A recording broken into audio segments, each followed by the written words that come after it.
Hello, everyone, and thank you for joining me here today for what is the final development update for Halo the Master Chief Collection by 343 Industries. There's a lot of information here, so let's go ahead and jump right in.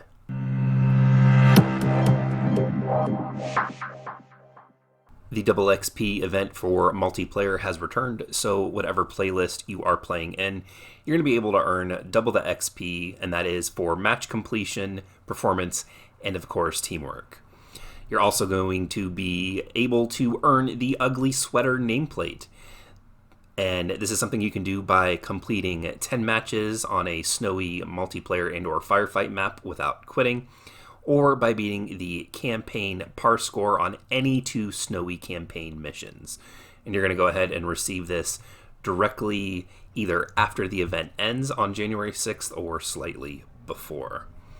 Now, since Halo Reach has launched and it changed the progression system when it comes to the multiplayer, that gives you points to unlock cosmetics for Halo Reach. A lot of people have been cheating. So we're going to go ahead and go over what exactly is going on with that. So let's go ahead and jump right in. It says, many of you may have been asking our team to make an official statement on some of the negative behaviors happening in Reach as of late, so allow us to share our perspective. First, as a reminder, please refer to the Halo support site for rules about in-game behavior and enforcement actions. Ultimately, we are committed to ensuring players have a positive, fair, and safe experience playing the MCC online.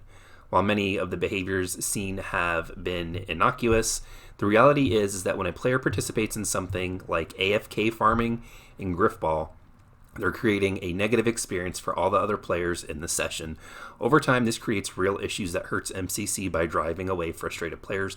And I could not be more in agreement with this. And it's not just for Griffball. This is in every playlist that I've run into. AFK and macros. This has been and will remain a bannable offense.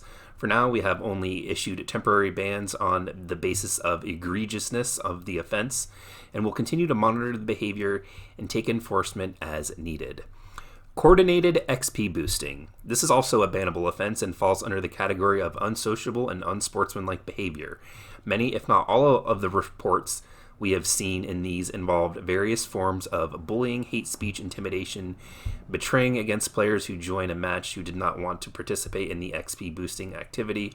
This has not been behavior that we will tolerate in any way and encourage players to continue to report instances of this happening so we can investigate.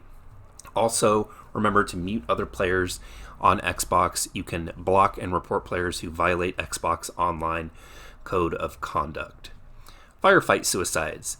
Intentionally suiciding in firefight in an effort to exploit XP gains is another bannable offense and falls under the category of unsociable sportsmanlike conduct.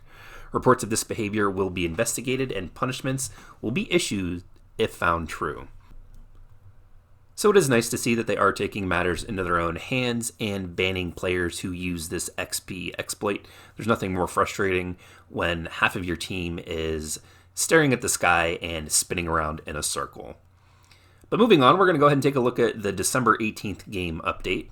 Looks like there have been issues with the Master Chief Collection for PC, and they put out a little patch on December 18th.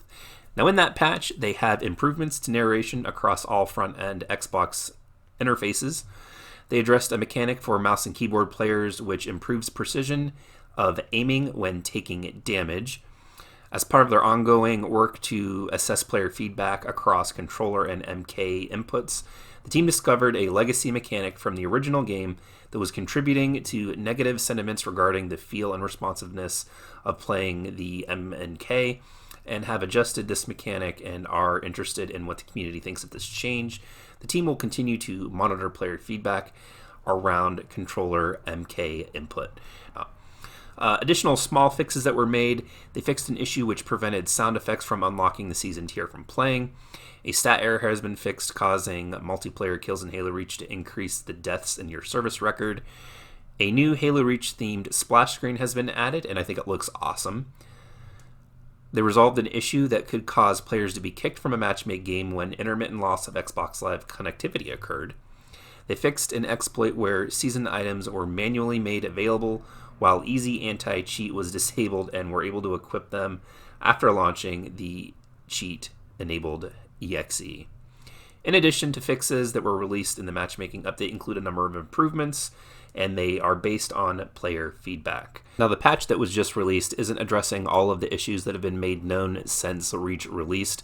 Some of those issues are audio issues, stuttering, menu performance, screen tearing and VSync issues, co-op latency, EAC error messages, key bindings, mouse input, view model, crouch while walking, idle stops matchmaking, which has been designed that way. So those of you that think that idling while matchmaking, stopping matchmaking is a glitch, it is not. It is to try to keep people that aren't at their controller or at their keyboard from getting into matches and causing the teams to be at a disadvantage to have them as players. And aim assist and controller M plus KB, there's issues with that still too. Additional features that the team has been working on for the MCC that are going to be coming in and adding in a few things to the game are challenges, and these are hopefully going to be granting you XP challenges. And I'm excited for those to come into the game because they offer different ways to play the game through campaign or firefight or multiplayer.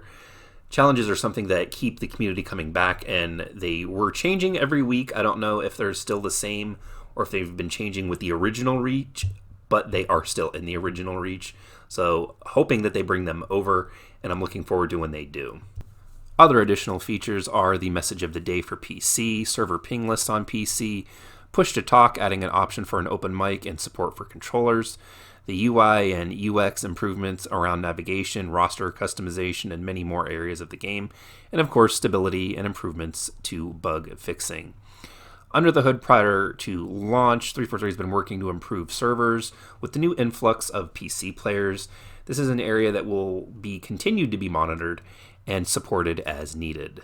There are, of course, other areas of the MCC that 343 is discussing on how they can improve the experience for players. And as progress is made, it ultimately decided from a list what will be possible to bring into the MCC. And of course, the community will find out from them. And like what they've done in the past, they're going to look at what they can bring into as new features and update the first flights for feedback and iteration where possible before bringing them into the game.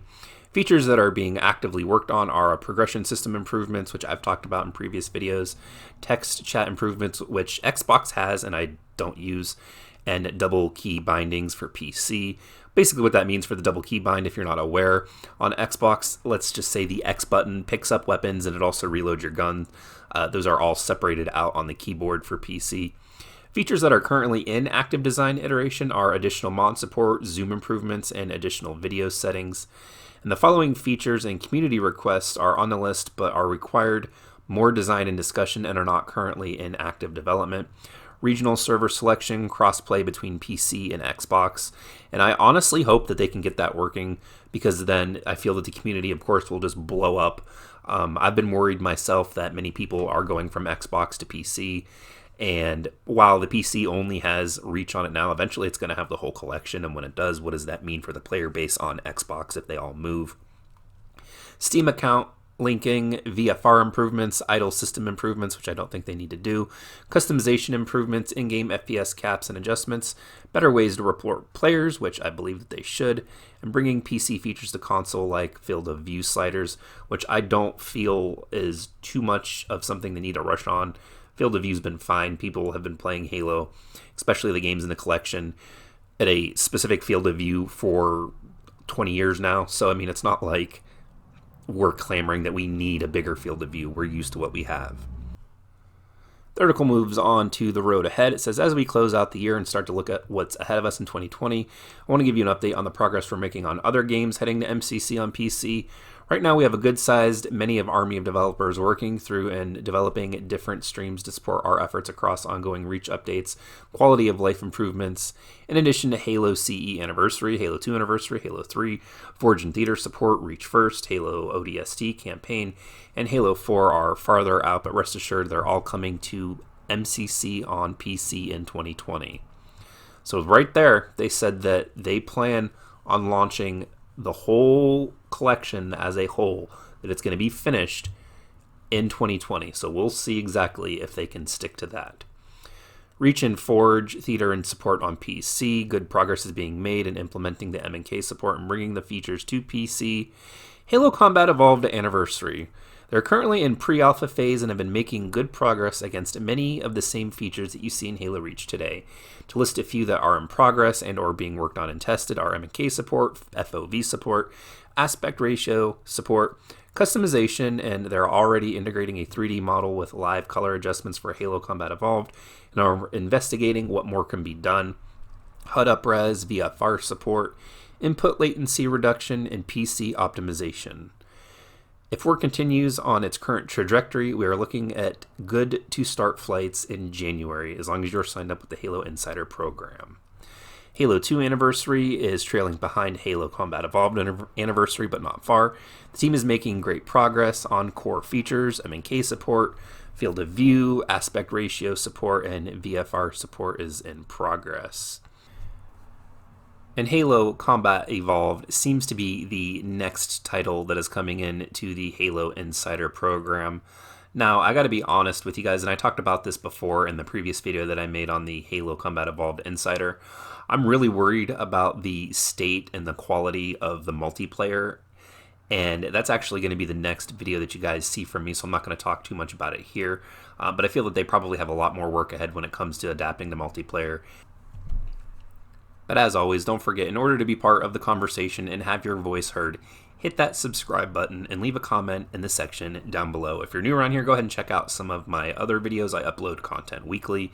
Be sure to check out the links in the description of my social media and my Discord. All are free to join and follow. And regardless, wherever you guys are across the world, I hope you all have a happy holiday season. But until next time, everyone, I'll see all of you in the next video.